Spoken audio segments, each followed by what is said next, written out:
power of partnership is maximising the efficiency of resource, of diversity of thought and of delivery. It accelerates the right delivery in the right place. The power of partnerships is really almost the unknown in that when you're coming together with a partner, it's that ability to understand what it is, what the dynamic is, what they need. A true authentic partnerships is a bit like a marriage. You have the ups and the downs and you have to work at it. It's great to see many real estate partners from both private and public sector coming together, sharing knowledge, talking about how we can deliver sustainable built environments such that they can thrive and have a role to play today as well as in the future. Particularly in these times, we need more and more partnerships, more and more collaboration that can actually kind of make everything working towards a purpose which is common amongst all of us. Partnerships is critical.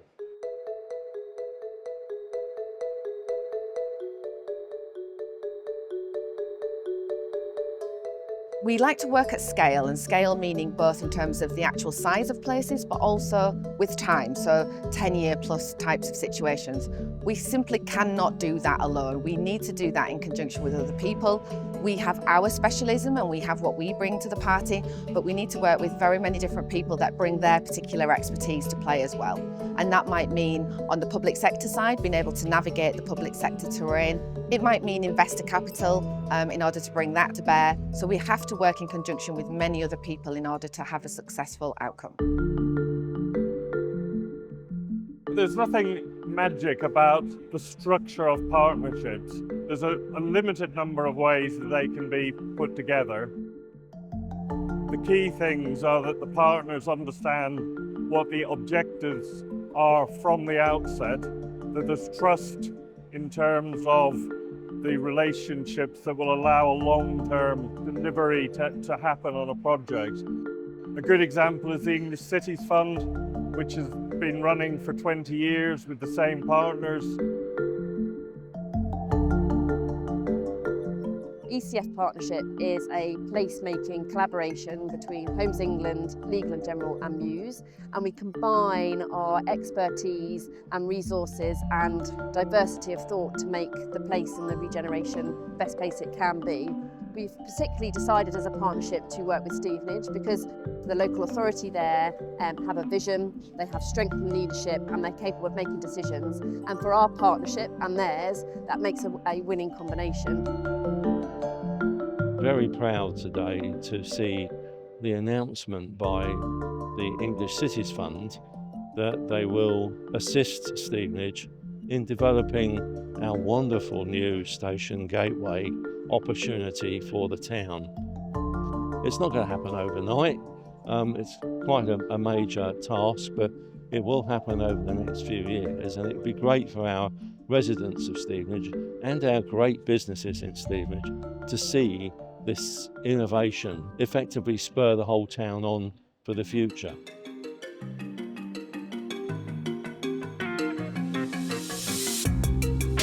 Really, from my experience of partnerships over the years, clarity of purpose is really important right at the outset. Have you got a vision for the place and the place as a whole, and a vision for this project or development as part of that? And as important as what you want from the partnership is how you procure it. Because if you don't procure it in the right way, you won't end up with the partnership that you want. We're trying to find, as ECF or Muse, whether it's the right project for us, and they're trying to find out whether we're the right partner for them.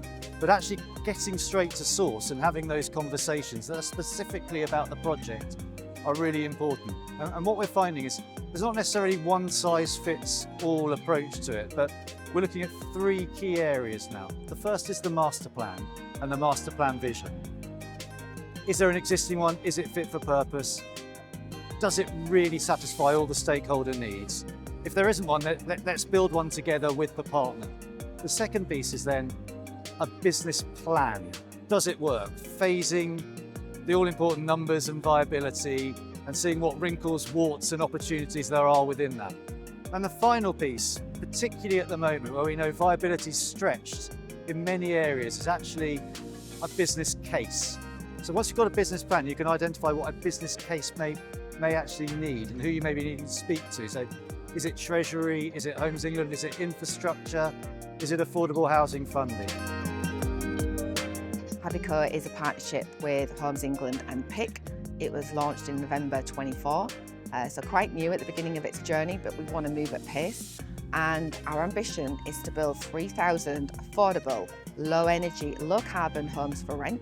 And we seek to do that over the next 10 years or faster if we can find the right opportunities.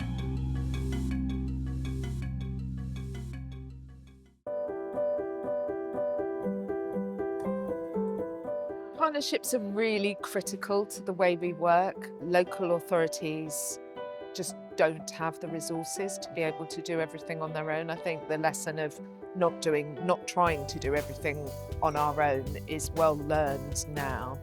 And actually, each partner brings different strengths, different skills, different expertise, different knowledge to the partnership. In our case, we bring often close connections to our communities. In terms of developers, you bring a wealth of development experience. You often bring access to finance that we might not get as a public body. And then you bring obviously a wealth of private sector knowledge that we really truly benefit from.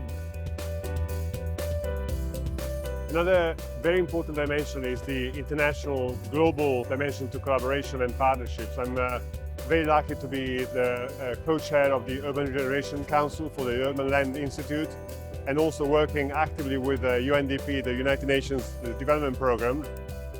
This gives me a tremendous position and privilege to really see how cities are, of course, competing with each other because they try to attract investment, talent and energy from around the world, but also collaborate as ever before. The challenges are unprecedented. I'm thinking about housing, for instance, which is a little bit different from in any city, any context where you go to, but somehow very common as well across a number of cities and locations internationally.